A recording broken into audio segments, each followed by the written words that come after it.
What's going on, guys? BossWhip6 here, back to another video, and today I'm doing another band retrospective.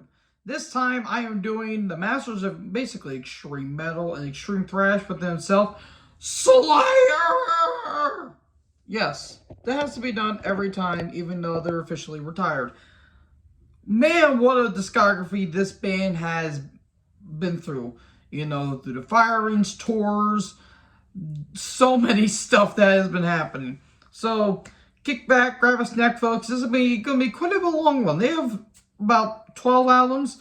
I'm not including Undisputed Attitude, their covers album they did in 96, and I'm not doing the 84 EP, Haunting the Chapel. So, 12, 11 albums. Let's get right into this, and let's not waste any time. They formed in 1981 by Kerry King, Dave Lombardo, Tom Araya, and Jeff Hammond in Huntington Park, California. Originally covering songs by Judas Priest, Iron Maiden, Venom, maybe even some Merciful Fate. They were affiliated with like satanic themes, you know, like Satan and blood and spikes and sacrificial and the devil and all of Lucifer and all that shit. They were originally called Wings of Fire, and in 83 they opened for the band Bitch. Yes, that's an actual band, by the way, at Woodstock Club.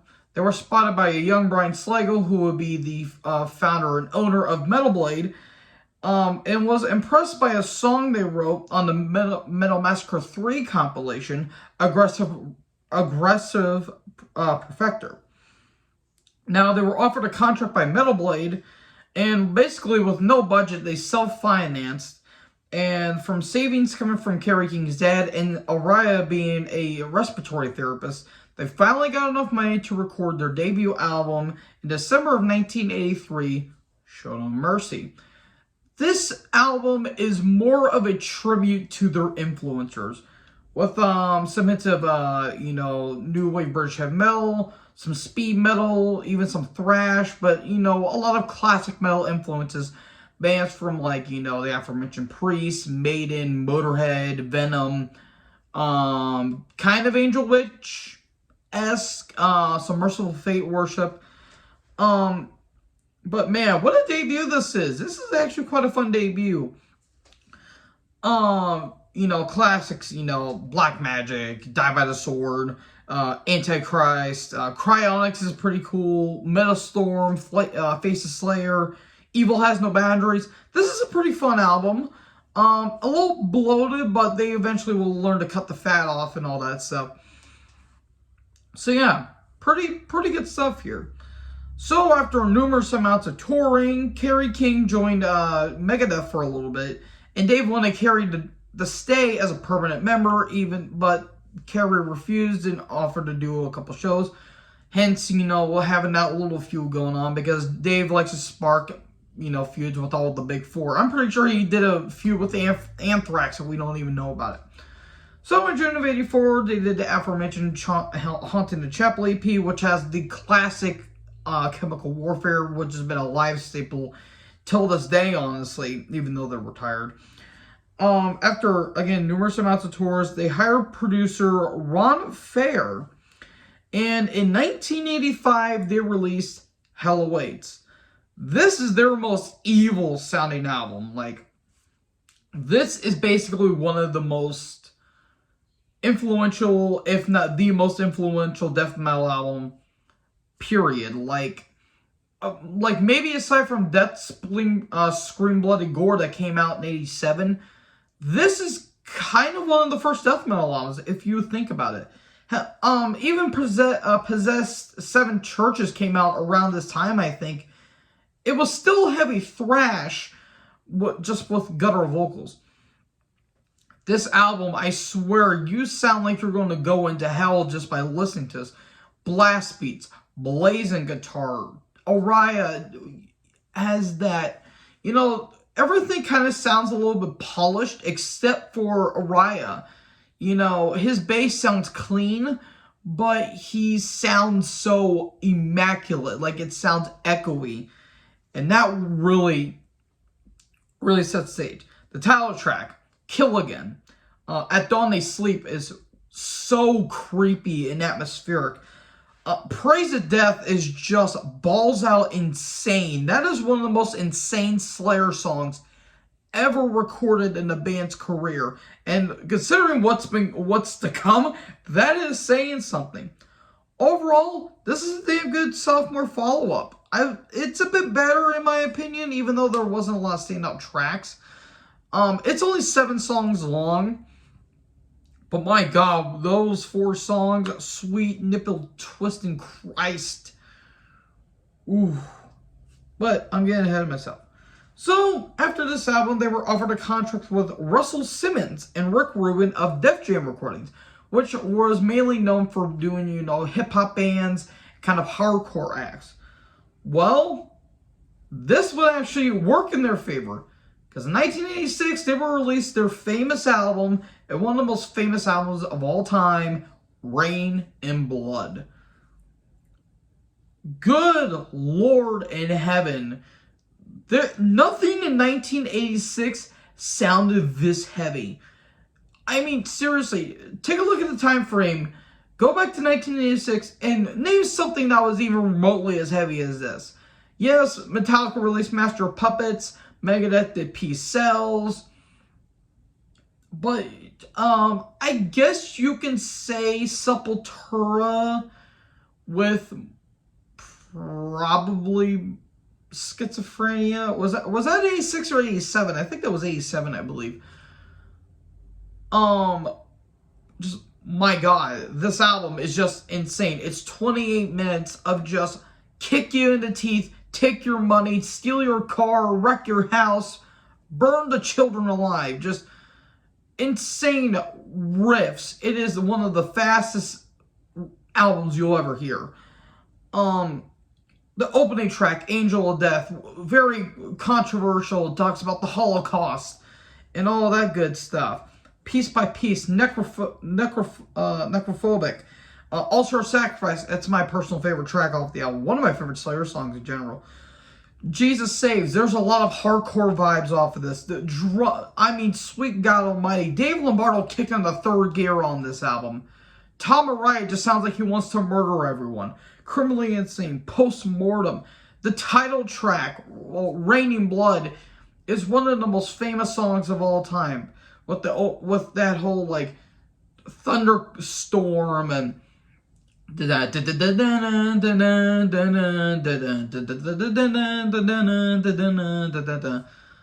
swear to God, you could have put this stuff on the Evil Dead remake, and that would have fit that entire whole scene where the shit's coming off the ground and the blood raining from the sky and chicks about to murder everyone. That would have fit that entire sequence right there. This album gives no shits. This is the ultimate, we give zero flip-flopping the fricks. Let's try saying that 5 times fast. We don't care. We're just going to give you riffs, blast beats, just kick you in the nads, and all of that good stuff. One of the best albums of all time. One of the best Slayer albums. It's not my favorite, though. That's going to come up here in a little bit, but yeah. What else is to say that hasn't been said about Rain and Blood? So, as I flip the notes here, Def Jam distributor Columbia Records did not like this album, mostly because of Angel of Death, which details the Holocaust experiments and all that, fun stuff with the concentration camps. Because we all love that event. The album was distributed by Geffen Records. After numerous amounts of touring, they opened for Wasp. 1 month in, Dave left due to unpaid royalties, and he wanted, stuff to get paid, but unfortunately they wouldn't let him. So this would become one of many times that Dave will be fired or be released from Slayer. He was replaced by Tony Skagolin of Whiplash, but eventually Dave's wife convinced him to join the band, and then he did in 87. Which leads us to 1998. Or not 98, Jesus, I jumped way ahead a decade. That leads us to 1988 when they released South of Heaven. This is my favorite Slayer album. Melodic melody is the word today here, folks. This is melody driven. It is brutal as hell, but it is very melodic. I like how they slowed the tempo a little bit.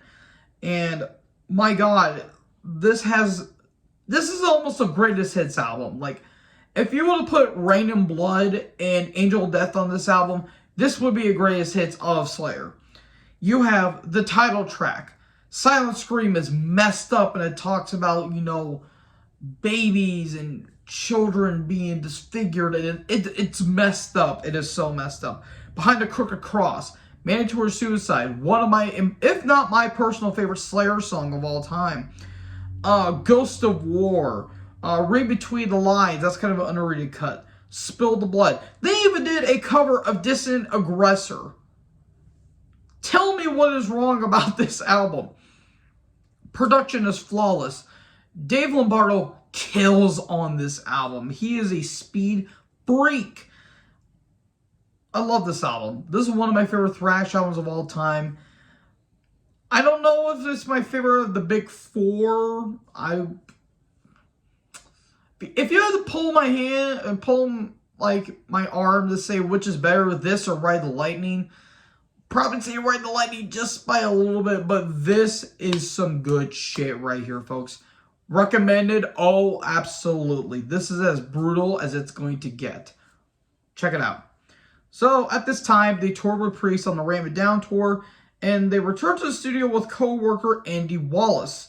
And, in 1990, they released Seasons in the Abyss. Now, this is the first album to release by Deaf American, which is Rick Rubin's own little label after he departed with Russell. Now, a lot of people consider this one of the best thrash albums of all time, and I can certainly see that. But to me, it's a watered down version of South of Heaven. Now, I'm probably going to get shot for saying that, but listen here. There are some great tracks on here. I am not disputing that. This is in my top 5 for sure.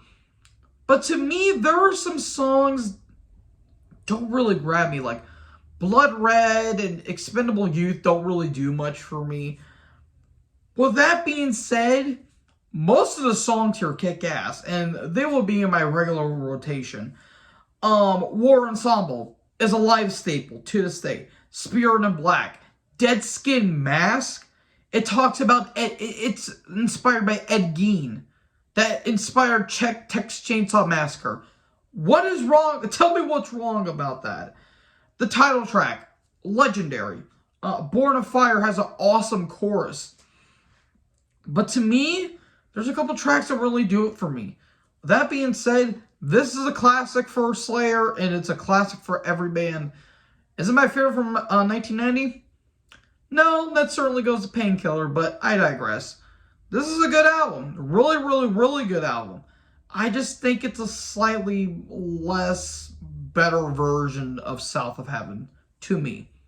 But still a good album. I really, really like it. So, during this time, they went on the Clash of the Titans tour with Testament, Suicidal Tendencies, and Megadeth. And in May in 1982, Dave left due to conflicts and the birth of his first child. Which brings in Paul Bostaph of Forbidden, who I talked about in my Testament retrospective. And this new album would talk about a couple interesting figures, I guess you could say. It talks about this new album talks about Reinhard Heydrich, which was a Holocaust architect, and talks about Jeffrey Dahmer, who was an American serial killer and a sex offender. Man, that associates with Slayer a lot. Not the whole sex offender thing, just Slayer likes to be controversial. So that leads us to 1994's Divine Intervention. Man, this is a notable shift. Mainly production. The songs themselves, a bit lackluster. I will admit, there's some good songs though. I'll get to that here in a little bit, but production, raw, but it kind of works. Tom Maria's bass is kind of non-present throughout the album. The guitars kind of squeal and are kind of gainy, like almost black metal-ish. the drums sound weird. Like, they almost sound clicky to a point. But Paul Bostaph instantly hits like a freaking howitzer. Opening track, Killing Fields, absolute banger. Ditto Head is a barn burner for a fact. Circle of Beliefs, awesome song. SS3, a fun fact, it's actually about the license plate that Reinhardt had when he was doing this whole little experimentation thing. 213 has a very, very haunting intro. Like, I get goosebumps listening to it. And Mind Control is pretty cool too. However, the first half is meh. The second half kicks ass. Like, Sex Murder art is kind of weird. That I'm not a fan of the title track. It sounds like a B-side off Seasons of the Abyss, but a very weak version of it. It just doesn't click with me. And there's a few songs that I don't really care for, but overall, solid album. It's hard to follow up on a pretty kick-ass album like Seasons of the Abyss. And it's a pretty damn good introduction to Paul Bostaph in the group. So, again, numerous tours, and they did their Undisputed Attitude covers album in '96, which, again, I'm not going to talk about because it's a covers album. So, after that, Paul left because he didn't really like the direction they were going in, and John Deedy of Testament joined in '96 of Ozfest. But eventually he was fired after a year due to the fall of band members. Just things weren't connecting. So, Bostaph returned. And then that leads us into 1998. Now, at this time, nu metal was a big thing. Nu metal, groove metal, big thing. If you were a thrash band, death metal, even a black metal band, you were kind of screwed around this time. Grunge ran its course throughout the 90s. Nu metal came in, bands like, Korn, Slipknot, Limp Bizkit, System of a Down, those kind of bands. They would all, crept their way into this. Slayer kind of jumped on that bandwagon and released Diabolus in Musica, or in Latin translation, it's the devil in the music. Now, I have talked about this album when I did the whole worst albums reviews. I still enjoy this album. There are some songs that I really, really, really like. I get why people don't like it. It's a lot of people's least favorite album. But to me, growing up listening to nu metal, I fairly like it. Hell, I listened to Slipknot growing up, guys. Slipknot's one of my favorite bands still to this day. I listened to Korn. Yes, I listened to Limp Bizkit. I'm ashamed. But at the same time, they kind of got me into metal. So you can't really fault me for that. I kind of like the new stuff that they did here. Mainly because Jeff Hammond wrote like 90% of the songs. And Jeff Hammond is a lyricist god. And there's some damn good songs here. Bitter Peace, Death's Head. State of Mind has that Korn riff. I understand why people don't like it. Perversion of the Pain's kind of creepy. In the Name of God's kick-ass. Screaming for the Sky is pretty cool too.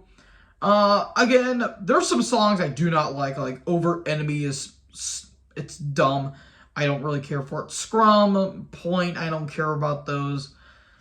But besides that, this is actually not a bad album. I would recommend it, but you have to your expectations need to be lowered when you're going into this album, because, man, this album was very hit-miss when it came to Slayer fans, but they eventually would turn that around.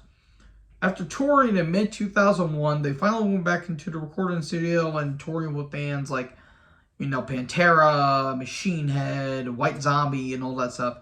Went back to the recording studio in 2001. Of all days, 9/11, they released God Hates Us All. Man, listening to this album and considering what was going on on that day, this is kind of haunting, to say the least, and not in a good way. With that being said, what a return this is to Slayer. You know, despite what happened on that horrific day, taking it musically, this is one of my favorite Slayer albums. This is actually the first Slayer album I ever listened to. After this, I listened to Diabolus, and then I, did this whole retrospective. Bloodlines, the first ever song I listened to. I thought it was awesome, kind of groovy. I think it was also on Dracula 2000, the soundtrack to Dracula 2000. Yes, it was actually. I remember that. This is an awesome song. Opening track, Disciple, instant thrash, speed, heaviness, kick in and ads, take your money. God Send Death, New Faith, Threshold, Exile, Pissed, full of piss, vinegar, hungry, energetic, angry. Now, it's a flawed album. The drums still sound new metal-y. The drums don't really sound good. You don't really hear Ariah's bass throughout the album. Guitars, they're a bit hit and miss to me, but the solos are pretty damn good. There's still some new metal influences on this album, but this is mainly a thrash album. And my God, again, Disciple just kicks you in the ass. Bloodline, Warzone's awesome. Payback's a shit ton of fun. Awesome songwriting here and there. Great stuff. I really dig this album. Very, very good stuff. If you did not like Diabolus and Musica, you'll really, really, really like God Hates Us All.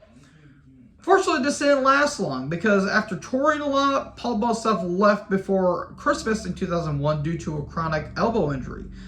And manager Rick Sales asked Dave Lombardo to return, which Dave Lombardo accepted. And at that time, that was the biggest thing going on for Slayer. Fans were excited. They were wanting a new album. They wanted the return of Dave Lombardo. And boy golly, did they. After touring and touring and touring, 5 years later, they went back to the recording studio in 2006 to make Christ Illusion. This is better than God Hates Us All by a Pew Pair. Originally, I thought God Hates Us All was going to be better than Christ Illusion. After listening to this album for the first time, this beats it just by a razor's edge. The production is a lot better. Dave Lombardo makes this fantastic return, and instantly, from the opening intro to Flushstorm, just the creepy intro, and then it builds up and bam, we're off to the races. Catalyst is absolutely insane. IZD Insane, which is on the Saw 3 soundtrack, I like it. It's kind of doomy in some ways. Jihad talks about the perspective of the hijackers during 9/11. Oh my God, that's messed up, but it's an awesome song. Catatonic, it's mesmerizing. It kind of gets stuck in your head. Black Serenade is catchy as hell. Cult is damn terrifying, to say the least. Supremacist, or however you say it. It's full on death metal. It's almost death metal in terms of the riffs. This is a damn near perfect album. Again, a couple songs I didn't necessarily care for. Still good. I really, really, really like this album. I'm going to be honest, this is probably ranking in my top 5. If I had to do a ranking video for Slayer, this will probably be top 5. Sue me. I don't really care. I love this album. This is fantastic, and welcome back, Dave Lombardo.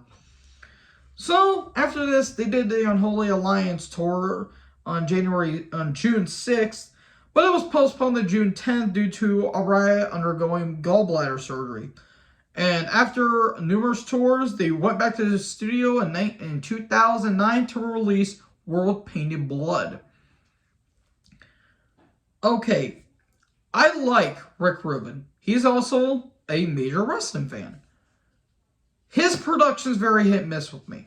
When he does great production, he makes some of the best production you will ever hear. The stuff he did on Christ's Illusion, fantastic. South of Heaven, Seasons in the Abyss, literally everything he did was pretty damn good to that point. This is probably his weakest Slayer, production job. Clicky drums, the bass is non-existent.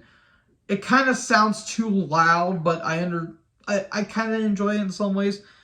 There are some tracks that are kind of lackluster in some ways, but coming after Christ's Illusion, how can you follow that up, folks?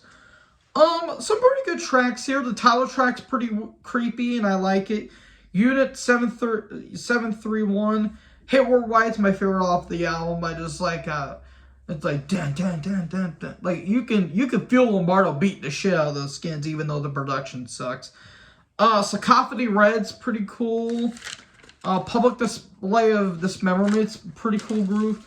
There's some good tracks here. It just feels lackluster. Like there wasn't a lot that stood out. Like Playing with Dolls. No thanks. Beauty Through Order is alright, but it didn't really grab my attention. Not of This Guy didn't really do much for me. Snuff. Snuff looked like it was going somewhere, but ultimately didn't go anywhere. That's what I kind of feel like with some of these songs. They have potential to go somewhere, but they ultimately didn't. But overall, still enjoy it for what it was. And then there was some bad news that happened around this time. In early of 2011, Jeff Hammond was diagnosed with a flesh-eating bacteria, and boy, oh boy, they really showed like he wasn't doing good. It was literally attacking him at every sense of the way, and the band members recognized it, and they knew Jeff was not really good. And it didn't help. Around 2 years later, in February 2013, Dave was fired due to an argument and again overpay distributions. That was the only thing sad that happened during that year. Because on May 2nd, 2013, Jeff Hammond would sadly pass away due to liver failure. This really affected the band, and I could see that. Jeff played a big part. He was the main songwriter for most of the songs, and he is sorely missed. Tom Araya stated in interviews he misses Jeff every day, and I would too. Just being with someone that you've known for so many years, and then suddenly suddenly taken away from you. That really hurts, guys. That really, really hurts. But Gary Holt of Exodus joins the band when he was offered to. And Paul Bostaff finally joins for the third time on drums. Then in 2015, the longest Slayer waiting 6 years, they will release their final album, Repentless. This is my least favorite Slayer album. I'm sorry, guys. This album just felt forced. This felt phoned in. The only good things, I guess you could say, is that Gary Holt got to be on a Slayer album. And he does some pretty damn good solos. But the drums sound flat and uninspired. Araya sounds like he wants to be literally anywhere but anywhere. He will literally want to be anywhere. Because he's said in multiple interviews he wanted to retire. But they made him do the Slayer album. And it's unfortunate that this was the final product. Kerry King's lower guitar tone, dropped it all the way down. That did nothing. The riffs were fine. The solos were awesome because it's Gary Holt, but everything else just felt forced, especially vocally. Araya felt like he didn't want to be there. There's only 3 tracks I like out to this entire album. Piano Wire, the only, distribution that Jeff would have before he unfortunately died. You Against You is my favorite track off the album. I just like it. And the title track's pretty cool, but overall, this album does nothing for me, guys. I'm sorry. It just didn't really do anything. I felt like there could have been more, but it just didn't really do anything for me. So then, after they toured, January 22nd, 2018, they announced their farewell tour. And then, in 2019, they officially retired, leaving one of the greatest legacies in thrash of all time. I wish Repentless could have been better, guys. I really wish it did. But that's the way the cookie crumbles. But yeah, that's it, guys. That's all I have to say. That has been my Slayer retrospective. I had a lot of fun listening to these albums. And I understand why a lot of people say these are one of the best albums of all time. And I can certainly agree to that. Now, next time here on the Metal Month retrospective here, ladies and gentlemen, I'm going to be talking about a band that has pioneered one of my favorite genres of metal of all time, speed metal. I'm going to be talking about the speed metal merchants, Racer X. I'll talk to you guys in the next video. Make sure to like, comment, subscribe. Join the herd. Talk to you guys next video and see you on the next time on the Metal Month retrospective. Peace out, metalheads.